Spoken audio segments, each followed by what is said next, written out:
Barton.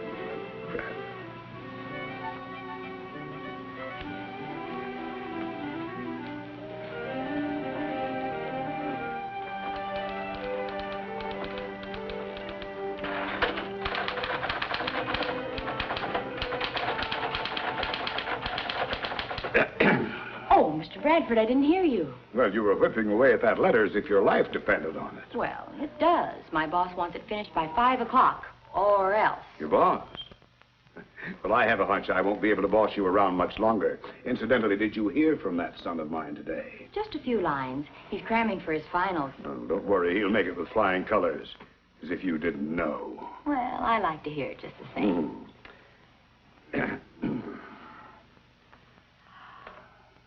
Oh, Jim will be thrilled. Yes, sir. 2 Bradfords, one at each end. And me, right in the middle.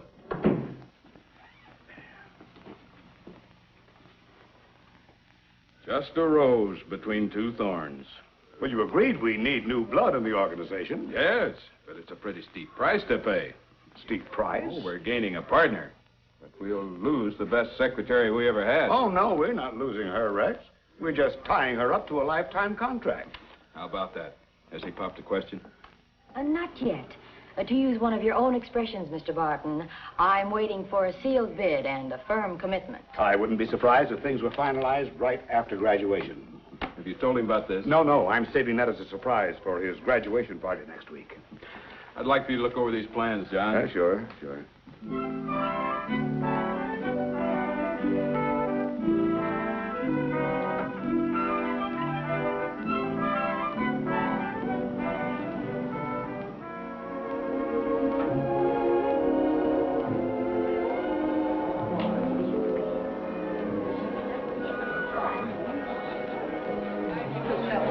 Watch that waistline, Roy. I guess you're right, Rex.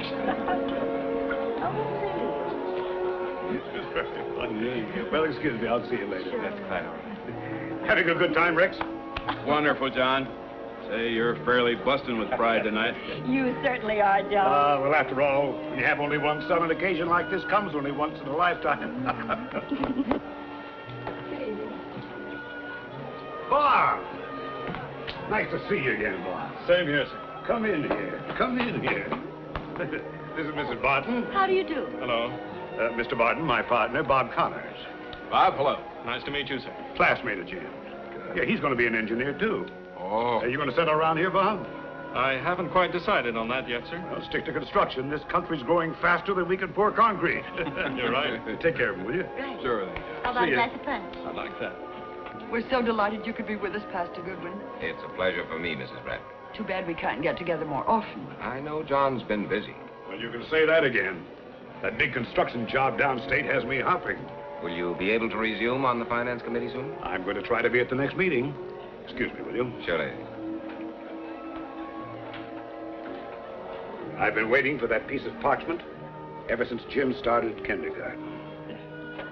Well, I'm glad everything worked out the way you wanted it to, John. Oh, don't get me wrong, Roy. I didn't force him into engineering. He always seemed to have a natural bent for it. Rex, Roy and I have just been talking about Jim. Now that he's coming into the firm, we can make some important changes. Yes, we certainly can. Now I'll be able to get away from that desk once in a while. Rex detests paperwork. If he had his way, he'd be back in a pair of field boots, straw bossing every job. Hey, where is our guest of honor? Oh, he's working on a long-range project.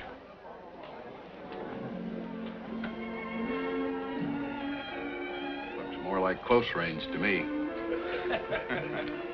We really should go in. Your father will be wondering what happened to his new junior partner. What is it, Jim? Alice, I'm not going into the firm with Dad. I'm going to study for the ministry.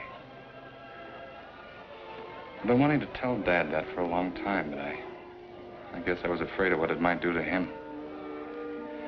I know he's had this dream ever since I was a kid. He used to spend hours teaching me to build things. He's gone through life convinced that I'd follow in his footsteps.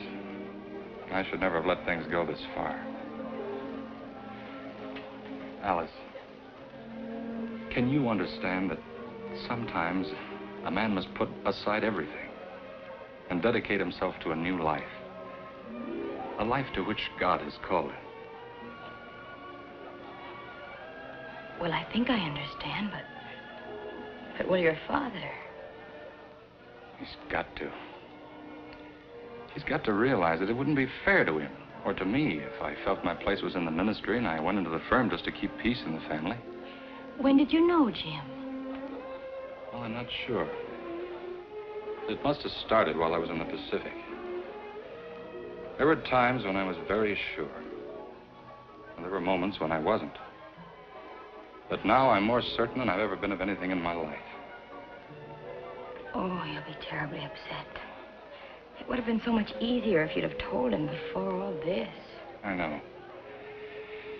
But he'd already started preparations. He's enjoying it. Are you sure you're doing the right thing, Jim?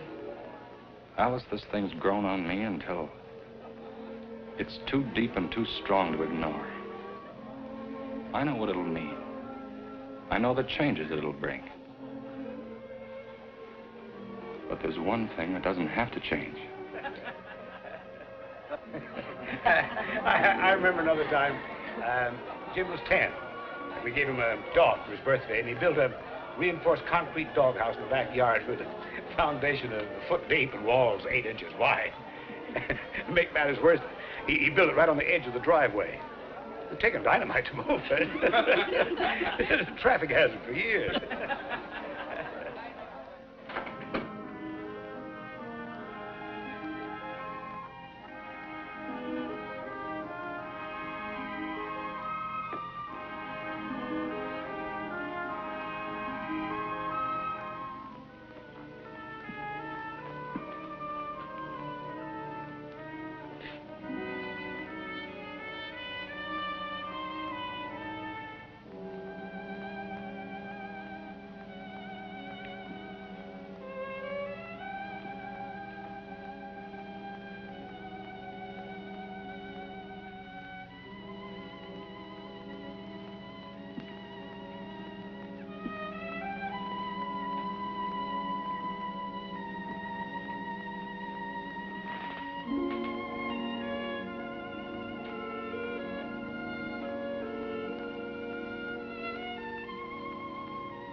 Inspiring, isn't it?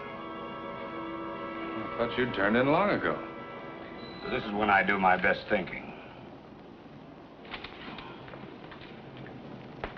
Look at it, Jim. It's asleep now.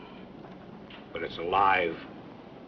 Has a nervous system, a life stream, brain, hidden away somewhere. Heartbeats that never stop, and it grows. It grows just like a man. Building new strength, renewing itself, just like our bodies build new tissues to replace the old ones. It's a process that never stops. Decided on another kind of work. I'm going into the ministry. You're what? I'm applying for admission to the seminary in the fall. You must be out of your... Are you serious? I've never been more serious about anything in my life. But, son, your whole life has been cut out for you. Everything you've ever done has been pointed toward engineering ever since you were a little boy. I know. But, Dad, let me tell you this. When I came back from the war, I did a lot more thinking than I'd ever done before. Oh, well, that's natural. Everyone has to readjust himself to civilian life. Well, it was more than that. I began to think about life. What it's all about. What am I here for? How can I make the best possible use of my life? So many know so little about Christ. That's why there are men who dedicate their lives to help bring others to God through the gospel. And they're builders too, not with steel and concrete, but with something far more powerful and more lasting. There's nothing wrong with steel and concrete, Jim. We can hold up our heads to any man. The Lord expects us to do the work we're best suited for. Did you ever stop to think that for every man like you with an engineering degree, There are thousands who don't know a slide rule from a T-square. Our modern complex civilization needs the slide rule men. It won't get very far without them. Without the others, it won't get any place.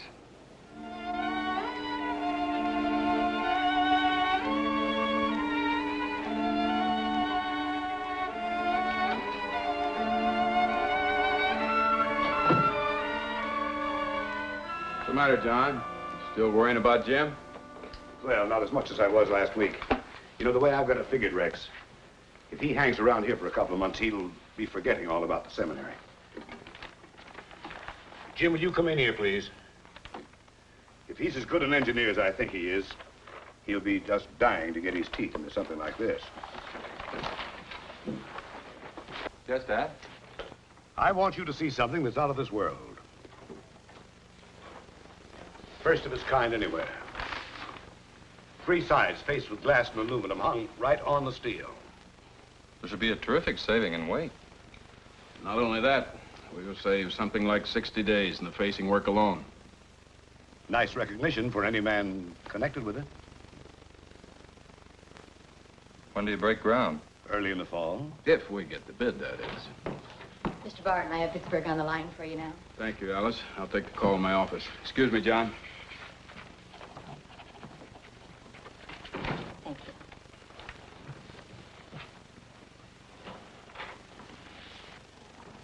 There's another reason why you should stick to engineering. Do you think Alice is cut out to be a minister's wife? Remember, she's one girl in a million. Do you think you're being quite fair to her? Dad, I'd rather not discuss this any further.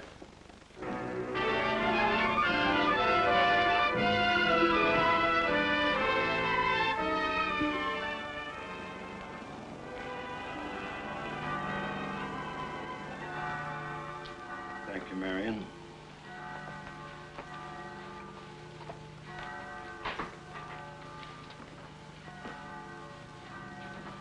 Oh, dear, aren't you ready for church? No, I can't go today. These specifications have to be in the first thing in the morning. With Rex out of town, the whole load is on me. But, John, surely... I know, Dora, but I'll be tied up with this all day, maybe half the night, and it's have to go on this way for a long time. Will we get more competent help in the office? I'll get the car and meet you downstairs, Mom. John, you've got to stop behaving like a little boy. You've got to realize Jim's old enough to make his own decisions. I wonder. Decisions are supposed to be based on common sense. Jim's showing very little of that. John, how can you talk like that? He's told you his reasons. You know them just as well as I do. All right, Dora. But I have a hunch that before the summer's over, he'll think twice before throwing his whole future away.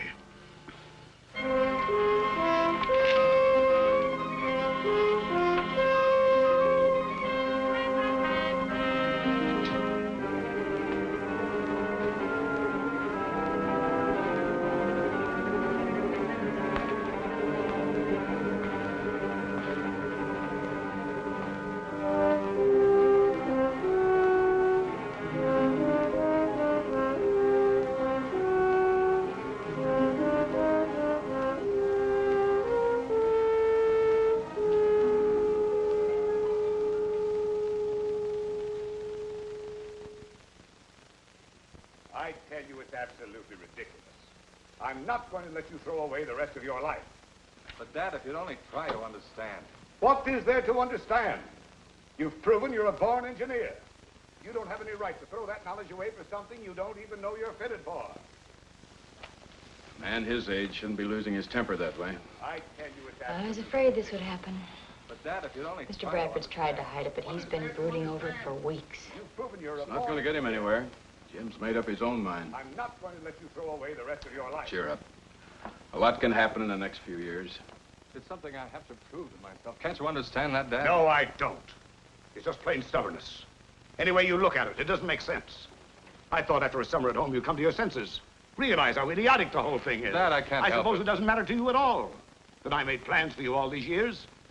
Plans for you to keep the name Bradford alive. Dad, I found something more important than building bridges and skyscrapers.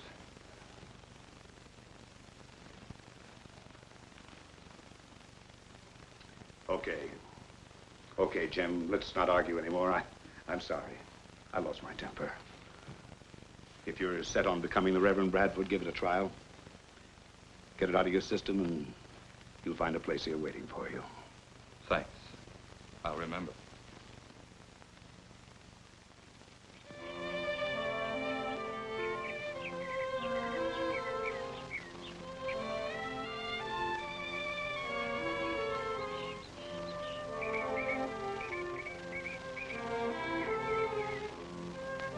Alice, darling, your letters are always so wonderful, like a breath of home and the voices of all my loved ones.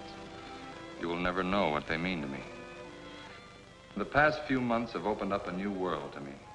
I'm more certain than ever that I have found my calling. Please write soon. All my love, Jim. Good morning. Morning, Mr. Bradford.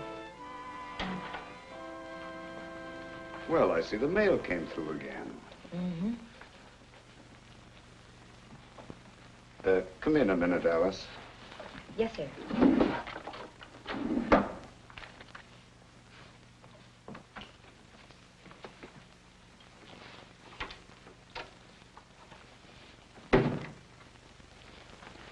What'd Jim have to say? Apparently everything's fine. So I gather. Don't never mind your notebook, Alice. I just want to talk to you a minute. You know, ever since you and Jim had your first date, I've always had it in the back of my mind that someday you two would settle down together. Mr. Bradford, I've heard of matchmaking mothers, but never matchmaking fathers. Oh, my wife feels the same as I do. She thinks you'd make a wonderful couple. Alice, I'm worried. If his letters to you have been anything like the ones I've been getting, then it's plain to both of us that he shows no signs of quitting. Well, he does seem wrapped up in his work more than ever. That's what I mean. I think it's time that we started to do something about it. We? You. I don't think he'd listen to me anymore, but I think you might be able to persuade him. I'm just sentimental enough to think that he'll listen to his heart sooner than he will to his head. But, Mr. Bradford... What do you think might happen if you suggested that you're not interested in becoming a minister's wife? I don't see how I could tell him anything like that. After all, he hasn't even asked me to marry him yet. But I thought you always had an understanding. Well, not exactly. At any rate, we're really not engaged. Well, just the same, I feel that he might think twice if you raised serious objections. I'm not sure that I should, Mr. Bradford. You see, I want him to do whatever will make him the happiest.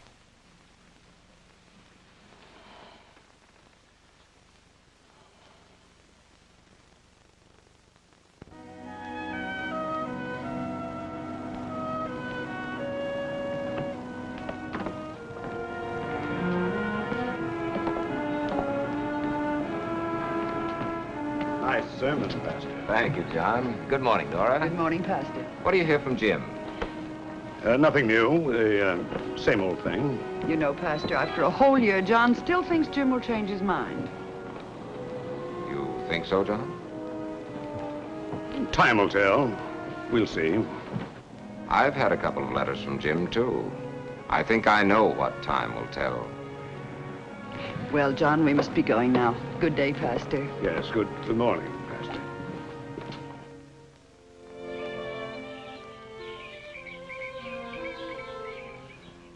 Seems I've been busier this semester than during my first 2 years.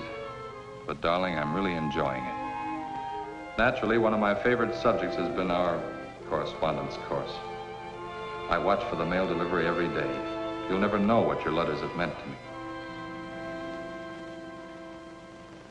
It wasn't a bad job, Mr. Bradford, but I am looking for a new connection. Something more permanent. Something I can grow with, sir. I see. You may remember that Jim and I were in the top 10 in our class when we graduated. Yes, it looked like both of you were going places. Bob, I'd like to have you with us, but I'm going to be frank with you. You know that Jim was supposed to come into the firm. Yes, he mentioned it quite often. And in spite of what's happened, I still have hopes that he'll be with us. He has another year before he graduates from seminary, and by that time we should know definitely. Meantime, you understand my position. Well, of course, sir. And you keep in touch with us, Bob. I'll do that, sir. Good luck. Thank you very much.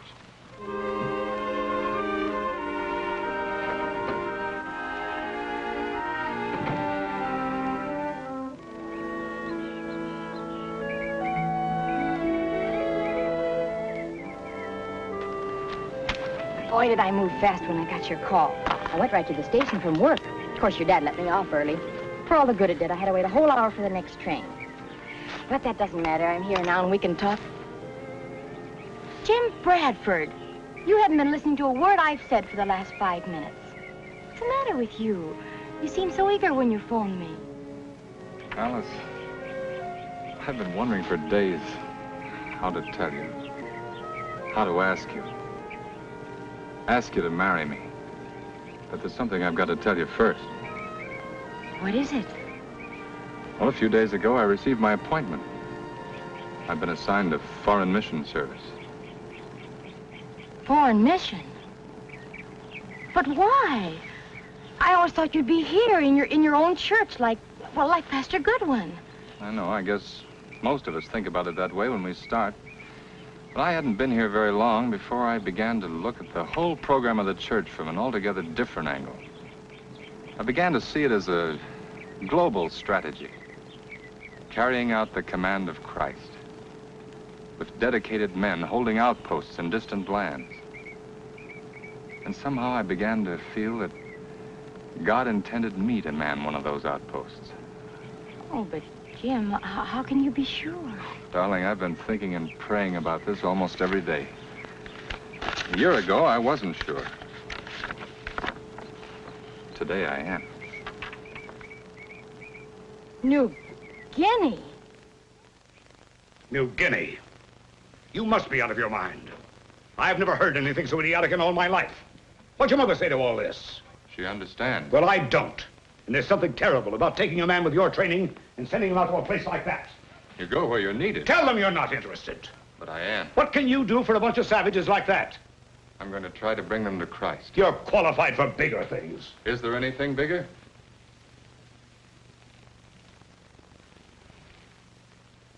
Well, what about Alice? What does she say to all this? Well, she hasn't made up her mind yet. Yeah. I have a hunch she has more sense than to waste her life in a place like that. Whatever possessed you to even think of such a thing? Well, it's not easy to explain what possessed me, Dad. But once it started, I couldn't think of anything else. I mentioned the war before. That's when it began. That's when I began to see that the war we were in would never be won with bullets and bombs. As we pushed through island jungles, we came face to face with people who couldn't understand the bullets that killed and maimed, nor the bombs that ripped their homes apart. We told them we were fighting for their freedom, and we were. But freedom's hard to understand on an empty stomach. We told them we were Christians, fighting against godlessness. But in their silent faces, we read the question, what had our Christianity brought them, except suffering and destruction and death? And sometimes even I wondered. But I thanked God more than once that I'd been brought up in a Christian family. Well, one day, while we were on our way back to the front, we were having a hot discussion about religion, when one GI in our squad blew his top. Ain't that a laugh? Now, ain't that a laugh? The whole blasted world is blowing up in our faces, and what are we doing about it? What's religion doing about it? What's the church people doing about it? Except sitting on benches and singing hymns, and then start yapping about sweetness and light. Boy, oh boy. Look how that sweetness and light is saving the world. Why, if they had half the guts of half of the guys in this outfit, they'd shut their big fat mouths and start doing something about it, and quit their lousy psalm singing. No. They put a couple of bucks in the collection plates and start singing hallelujah. They're doing a lot more than you think. The trouble with you, Burr, is you're too busy shooting off your mouth to find out. Yeah? Well, what about that brotherly love they're always spouting? Maybe we could use some of that brotherly love around here. Like those kids we saw in the village living in those stinking, rotten houses. Maybe they could use some of it. And those mothers crying their eyes out. And those scabby old guys dying in the streets. Maybe they ain't neighbors, is that it? Well, sure they are, but you can't expect the people in the churches to change the whole world overnight. Baloney. They've had 2,000 years to do it in. What do they got to show for it? And if those starched shirts who sit with their hands folded over their big fat bellies every Sunday really mean what they say about religion helping people, why don't they do something about it? Why don't they quit shining pews with the seat of their pants and get over here and get to work? Or they're afraid they'll get their pretty manicures all mussed up. If you ask me, they're all a bunch of lousy, stinking hypocrites. They're gold breakers, all of them. They ought to put up or shut up!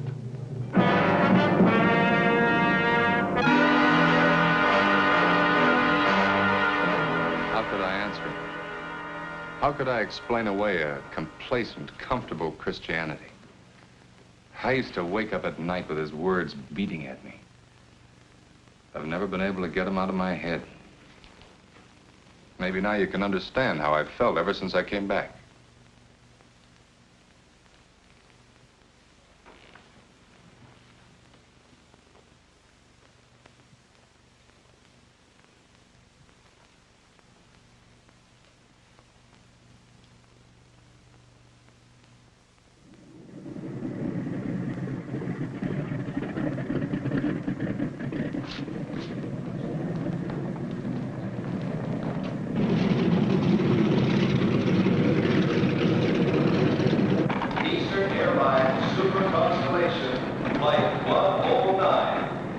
John, even if you do think he's stubborn and maybe foolish, deep down in your heart, aren't you proud of him?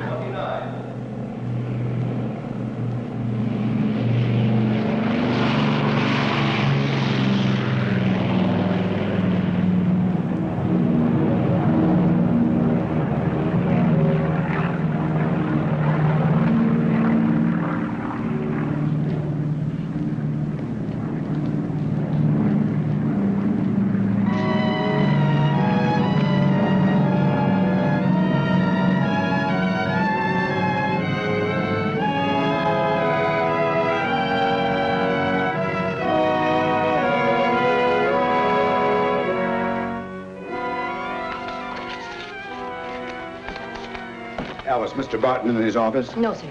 Oh, Mr. Connors is joining the firm, starting immediately. Nice to have you with us, Bob. Thank you. I might as well warn you that Alice is the real boss around here, and if you want to get along, stay on the good side of her. Confidentially, don't you believe a word of that boss business. Come on, I'll show you your office. All right, sir.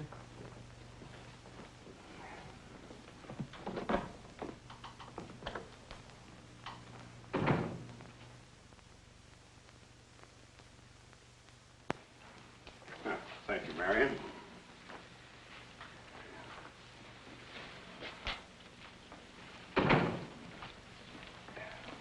Hello, dear. I expected you long before this. Oh, I was detained at the office. Is dinner just about ready? Dinner can wait. Take a look at this. Jim. Well, it's about time we had a letter. I've been so busy, I practically lost track of time, but in the evenings, my thoughts always return to my loved ones at home.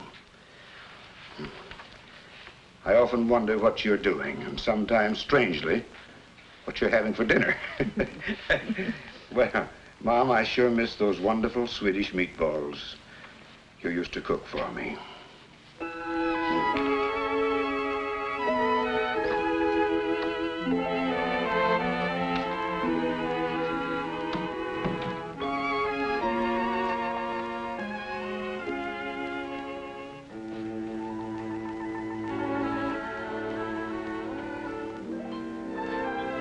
Hey.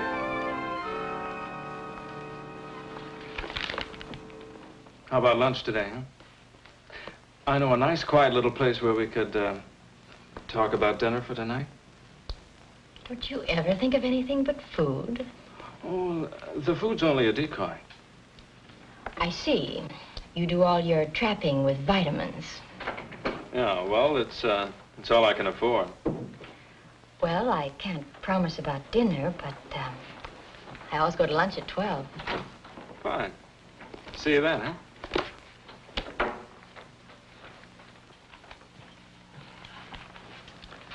The weather holds a few more weeks. We're going to be in good shape on that Lennox job. Yes, looks like that double shift idea of Bob's is paying off. Saved a lot of headaches. You know, I think he deserves some kind of bonus.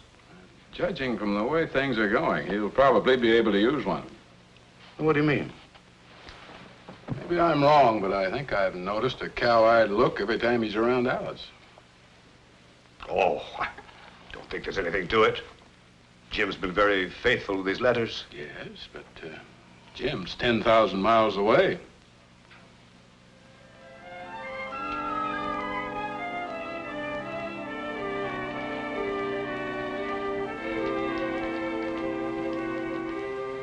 No, John, I was just glancing through those old snapshots we took, especially the ones of the lake. And I can almost smell the pines. If we go this year, could we go early? Well, depends on what you call early. You remember that time we went up in May? Had frost every morning? Seems like such a long time ago. Wasn't that the year that Jim helped the beavers build their dam out back of the cottage? Yes. Nearly flooded us out when it broke. I think he realized after that he wasn't as smart as the beavers. Thought we'd have a letter from him today. Busy as he is, can't expect a letter from him every day. I know. Alice hasn't heard from him for several weeks either. I have a feeling that he and Alice are drifting apart. It isn't easy to keep a romance alive when you're 10,000 miles away. I always dreamed that Jim and Alice would marry. Yes, I thought so too. She hasn't seen Jim in over a year. And she's with Bob Connors every day of the week. You really think it's possible for a girl like Alice to forget Jim so soon? Oh, I never went along with that old idea about absence making the heart grow fonder. Something inside tells me that Alice will never forget Jim. Well, in spite of your woman's intuition, I'm afraid it's turning out the way I've been suspecting all along. I don't think Bob can sweep Alice off her feet. She isn't the kind that sweeps so easily. Hello, Marion. Good morning, you lucky, lucky people. Good morning, dear. What's this about being lucky? Oh, just to be alive on such a wonderful morning in such a wonderful world. Sounds like your boss just gave you a raise. Better than that. I'm quitting. I received a proposal last night. I'm getting married. Well, aren't you going to congratulate me? He's really a wonderful man. Oh, yes, I know, of course he is. It's just that, well, it's so sudden. Are you sure you're doing the right thing? I've never been more sure of anything. Any girl should be able to make up her mind in 6 years. I didn't realize you'd known him that. I'm leaving next month for New Guinea. Oh, I'm so wonderfully happy, dear. May God bless you both. Alice, it's just everything that I've always wanted. Oh. Hold on, wait a minute. You said he proposed last night? Is he? No, it was a cablegram. I'm sure it was the shortest and most expensive proposal ever made. What did I tell you? I knew all along this was going to happen.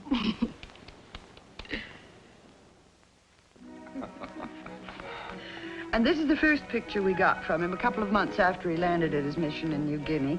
And this is Jim and Alice on their wedding day. They said it was quite a celebration for the natives. Uh-huh. And this is a picture of their first baby when he was 3 months old. They named him Jim Jr. And this is a picture of little Jimmy on his 2nd birthday. We got it in our last letter. I haven't pasted it in yet. Fine-looking boy, isn't he? I'll say he is. James W. Bradford, Jr. Every inch of Bradford if I ever saw one. He has Alice's eyes, though. Oh, but look at those shoulders. He's going to be big like his father. His grandfather.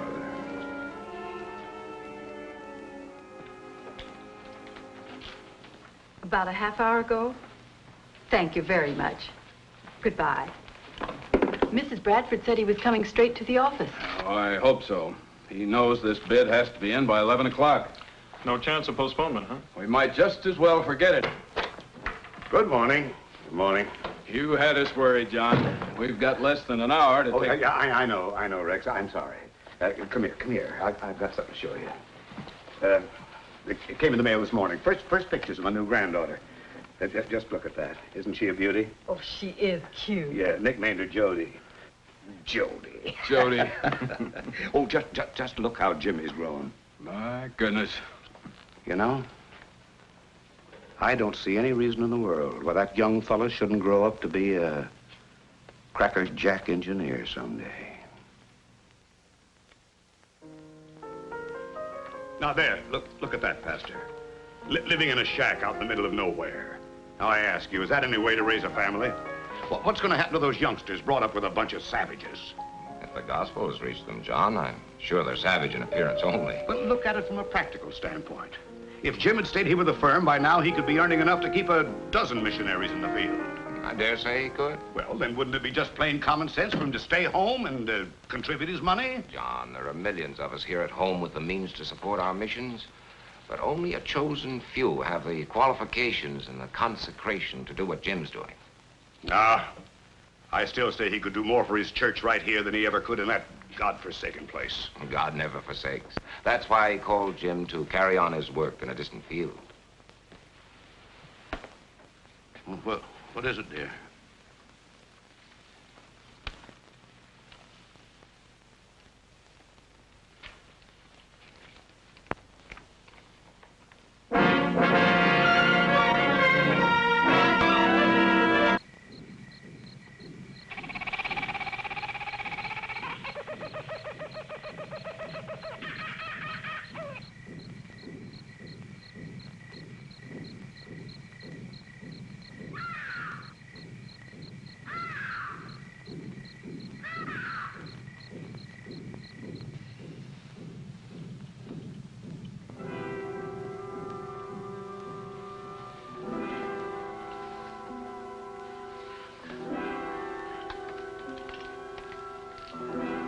You will sleep now.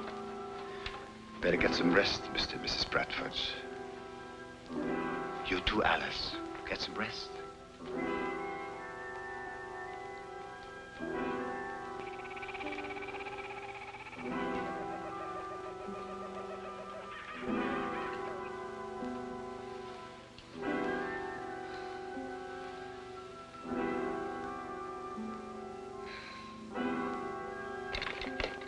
Is there no chance of moving him from this place? Not until the fever is down. Then we'll fly him out to Madang.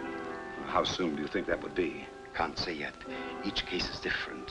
Depends on the individual. Has to run his course.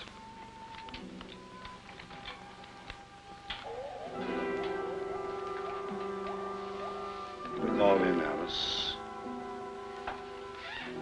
can't I stay? I don't like the idea of leaving him alone. He won't be. My wife is a registered nurse. She will be on duty tonight. I'll wait till she arrives, Doctor. Does he make his headquarters here? No, he and his wife are stationed at the hospital at Madang.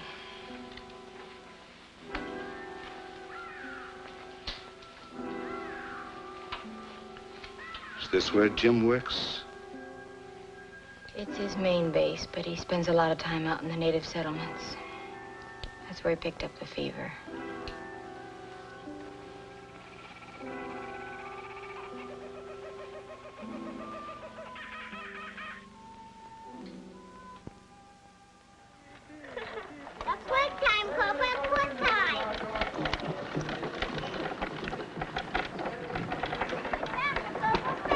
Wonder which one they'll wear out first, Copa or the wagon.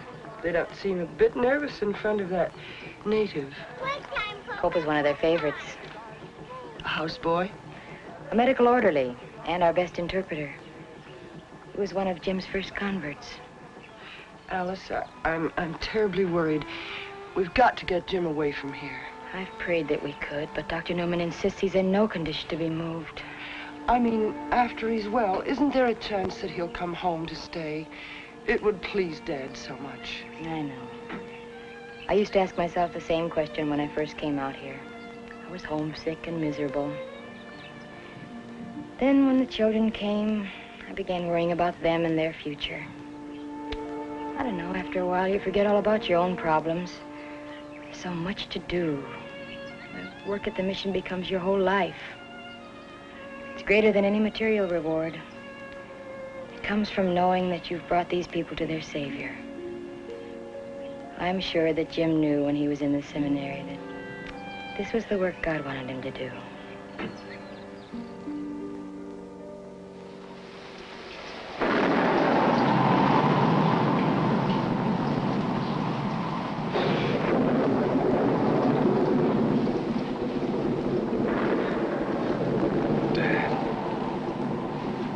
Yes, son. You look fine, Dad. Sorry you had to find me this way. My fault, Jim. Should have put my foot down. Could have saved you from all this. No, Dad. I was saved a long time ago. That's why I'm here. But you've done your share. It's time you came home now. Not yet, Dad. You wouldn't walk off the job when the building was half finished. We're not even that far along. Barely laying the foundation.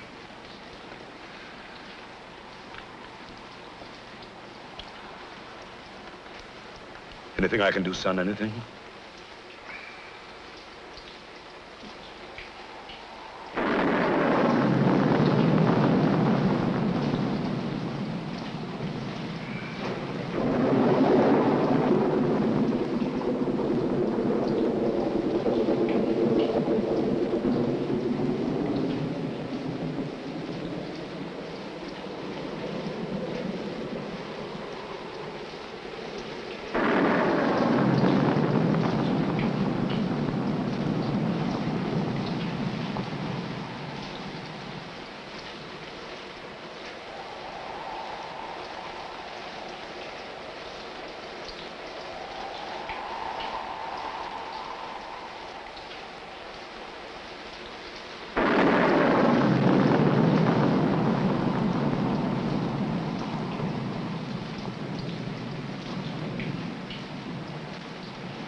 Alice, quickly.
I wasn't sure where you wanted those packed.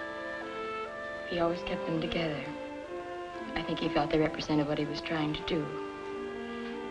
Building a house of God and bringing souls out of the darkness to worship in it.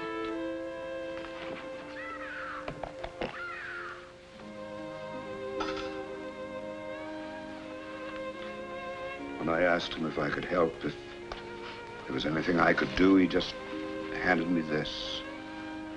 Have you read it? Some of it. I'm not sure I understand. I used to think I didn't either. Then after I read it a few times, something came to me that Jim never put into words. I think that's what he wanted to tell you, too. It's a record of his work. And like his work, it's unfinished.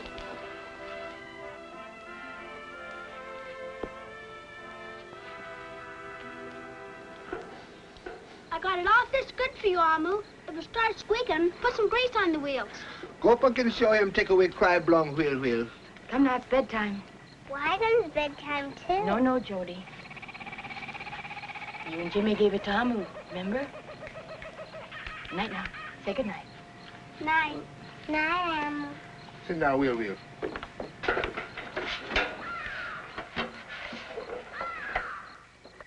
Say good night to Grandpa now. Good night, Jody. Sleep tight. You too, Jimmy. We got a big day tomorrow. Do we go to sleep on the airplane when it gets dark? Yes, sir. All the comforts of home. Grandma will tuck you in, and I'll be in later to hear your prayers.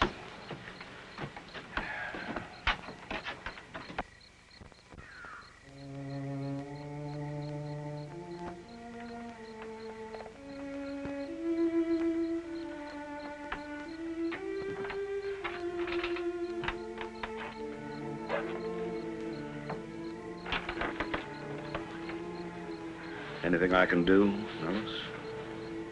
No, thanks. Packing's just about finished. I didn't have any idea of all the things you did out here. Jim's letters never told half the story. Tell me frankly, Alice, wouldn't you say it's a losing game? It isn't a game. Jim always used to call it a fight. In spite of all the setbacks, he had a taste of victory. That's what kept him going. Have you noticed the record of baptisms? Yes, I saw he baptized a big class in April. Jim must have been very gratified. Sometimes I wonder. Dad, you wouldn't wonder if you knew what the gospel really means to these people. They've always lived in a life of misery and cruelty. Their language doesn't even have a word in it that expresses hope. And then when they learn that there's a God of mercy instead of vengeance, that in his world there's love instead of hate, and that through Christ he offers salvation and eternal happiness. To them, it's just like stepping into a brand new world. If you could see them then, you'd understand.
John, it's late. You should get some sleep. Oh, it's no use. I can't. Dear, I wish you'd stop reading Jim's diary. Always something new. Something I never understood before. I know it makes you feel closer to him, doesn't it? Very close. Here, just read this page.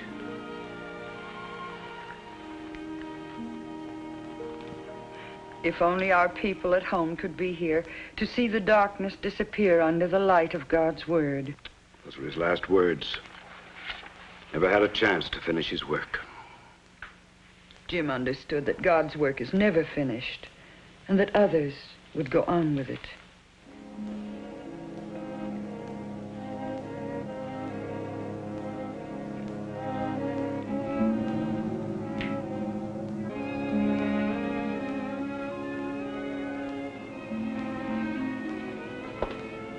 Hurry and get your coat, Jimmy. All right. I've already got mine. Here, I'll help you put it on. It's so wonderful to hear children's voices in the house. Oh, it's going to be so much fun. John, it isn't good for you to brood like this. Well, it's no use. I can't forget. But you must forget. What's it like, Mommy?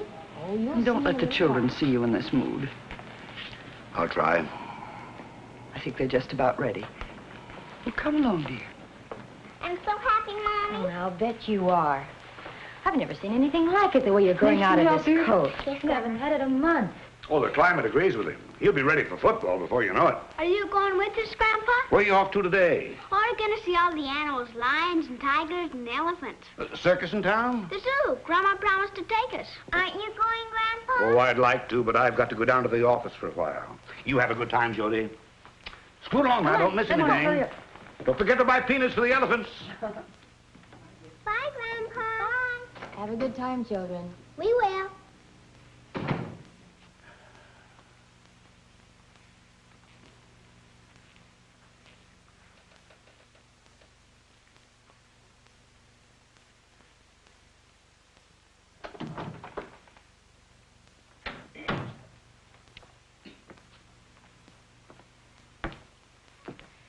Maybe you should have gone, Dad. A little change might have been good for you. Oh, it isn't easy to forget the past. I know.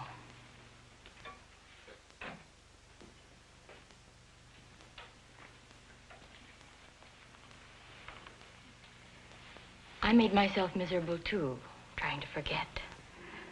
But now, Dad, now I find something very wonderful in looking back.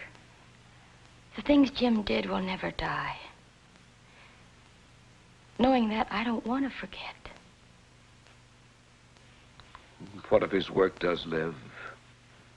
Jim's dead. Why? Why was he taken away if he was doing so much good? Doesn't make sense.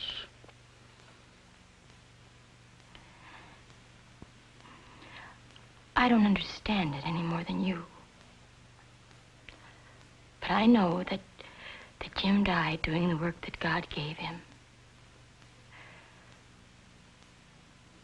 God must have had his reasons.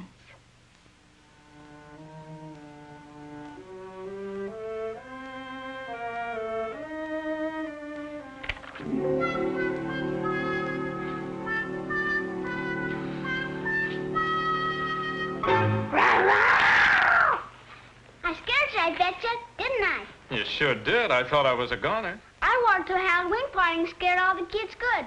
I'll bet you did. Yeah, let me see that. Attaboy. Whoa! Hey, that was close. What you need, young man, is some diagonal bracing here. What's that mean? Now, I'll show you. Every building needs bracing, Jim. Why? Otherwise, it's like trying to stand on one foot. Another engineer in the family? Bob can fix anything. You better get ready for bed, Jimmy, if you want Grandpa to read your story. Okay. Tell Mommy how I scared you. All right, Jim, we'll do that. Good night, huh? Night. Oh, he's quite a boy, Alice. How are they taking to city life, huh? Oh, it's amazing how they adapt themselves. You'd think they were born here. Sure. I imagine before long they'll have completely forgotten their life over there, huh? Yes, I suppose they will. Alice, do you think... I'm sorry I kept you waiting, Bob. It was a pleasure, sir. Well, you'd better set up a meeting with Rex for the first thing in the morning. I want to discuss these with both of you. All right. Well, I'm ready, Grandpa. Well, I'll be right with you. Suppose you scoot out there and get the book ready, huh? Okay. Well, now the night shift goes on duty. I'll see you in the morning. Good night, sir. Good night. Not a long story, Dad. It's past their bedtime. If he ever gets over his great disappointment, it'll be because of them.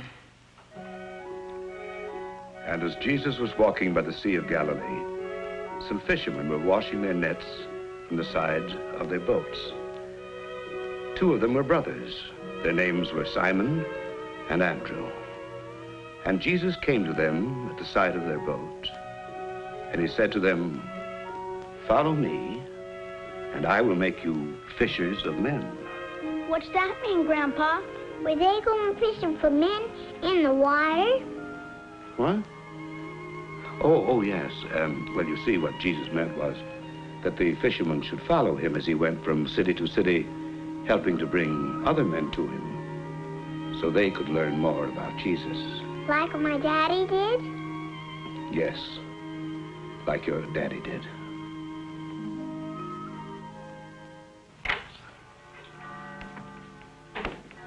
Are the children ready yet?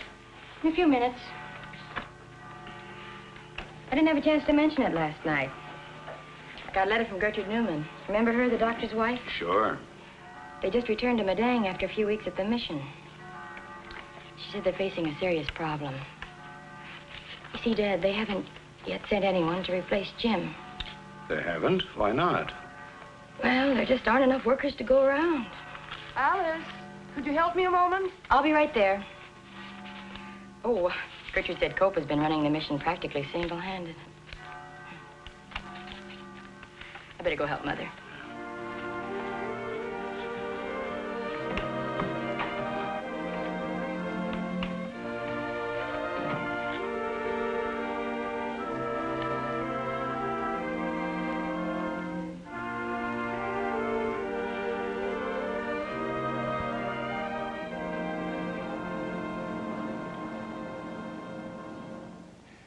Indeed, these words of the Savior could well be called the overriding compulsion of his entire life.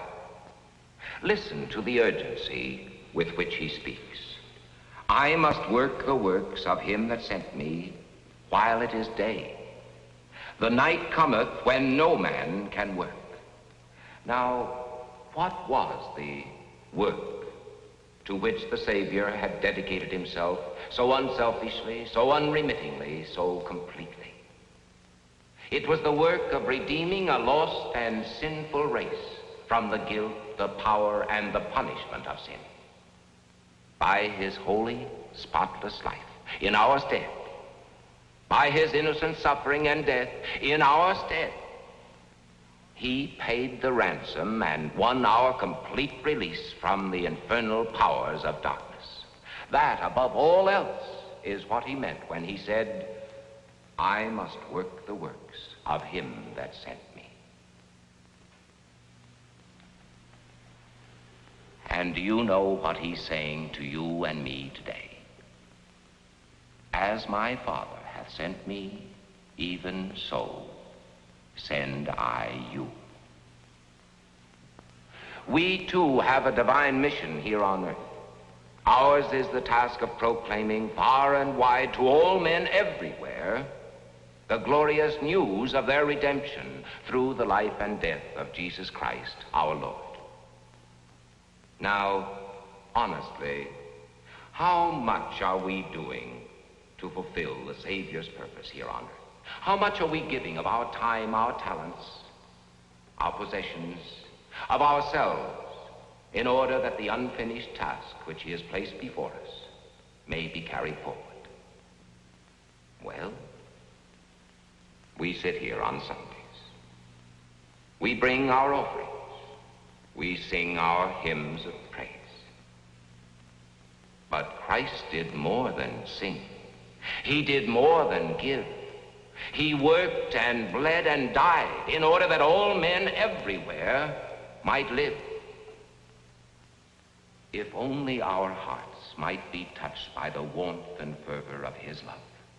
If only our eyes might catch the vision that was his. If only our lives might be completely dedicated to his purpose, the spreading of the gospel to the ends of the earth.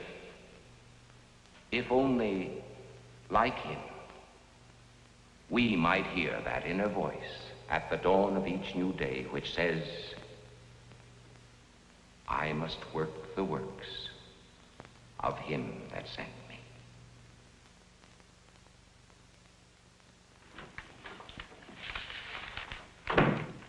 Has Mr. Bradford come in yet, Miss Lane? No, he hasn't. Call me when he does. Yes, Mr. Barton. Good morning, Miss Lane. Good morning. John? Oh, hello, Rex. How's everything? Under control. I'd like to go over these Bardwell papers with you. Of course. Come in. Come in.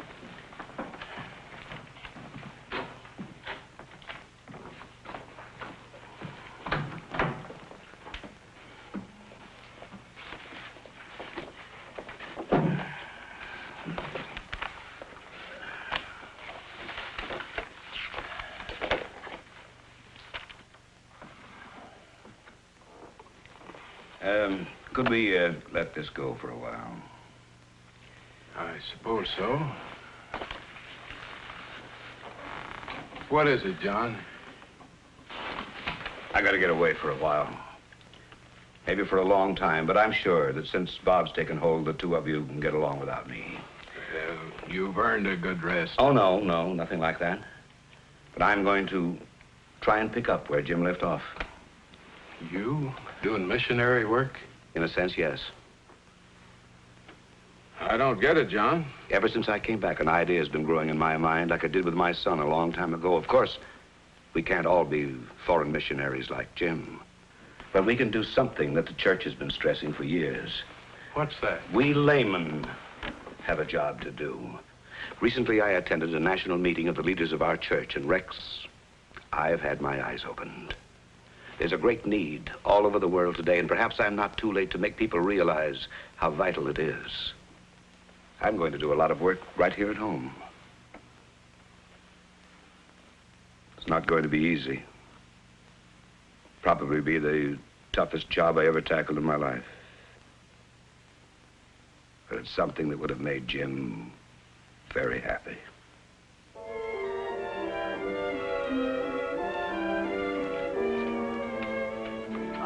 Do wish he'd hurry. Don't worry, Mrs. Bradford. There's plenty of time. That's right, Mother. The train doesn't leave for a whole hour now. Grandma, are you going to go away with Grandpa? No, dear. Your Mommy and Bob are going to take Grandpa to the station while I put you and Jody to bed. You know, I don't think I've ever seen him so excited about anything. He spent half the evening getting ready.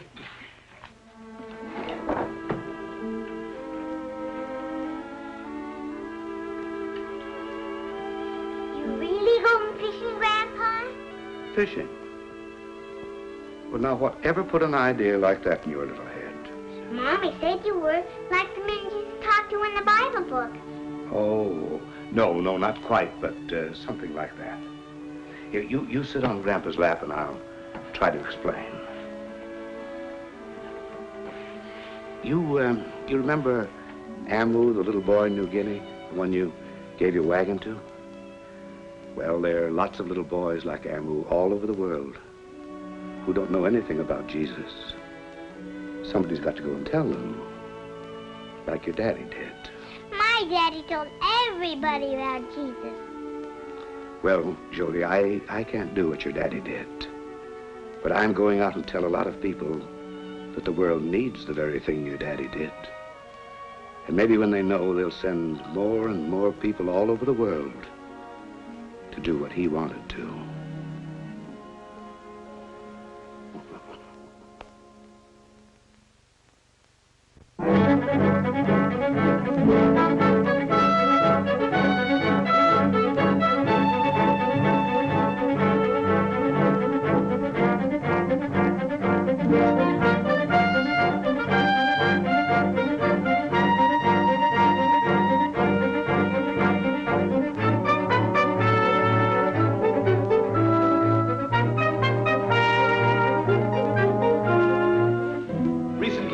attended a meeting of the leaders of our church. Day after day, they discussed the tremendous opportunities which God has placed before our church and the problems which have come to us along with those opportunities. There was one thing on which all of these men were agreed. The financial patterns which our church has followed up to now will never do. The financial patterns of the past will never do in the face of the present challenge. When I came back to my own congregation, I presented this problem to our church council, and I said, brethren, what this meeting needs right here is not another resolution, but a revolution. A revolution in our financial thinking. We must rethink our entire life of Christian stewardship. We must pray, we must work, we must live our faith every minute of the day. I know that I am approaching the evening hours of my life. But whatever time and whatever energy the good Lord still gives me, I am going to dedicate myself to the building of his kingdom. If the kingdom of Christ is to be built, it is up to us to build it, you and me. It is up to us to carry on the unfinished task which he himself has left us. He gave his life for me, and I am going to go all out for him.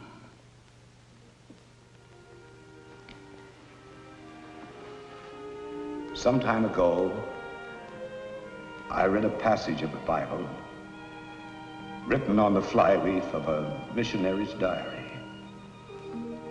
A passage I shall never be able to forget. I should like to leave it with you tonight. They are the words of Jesus.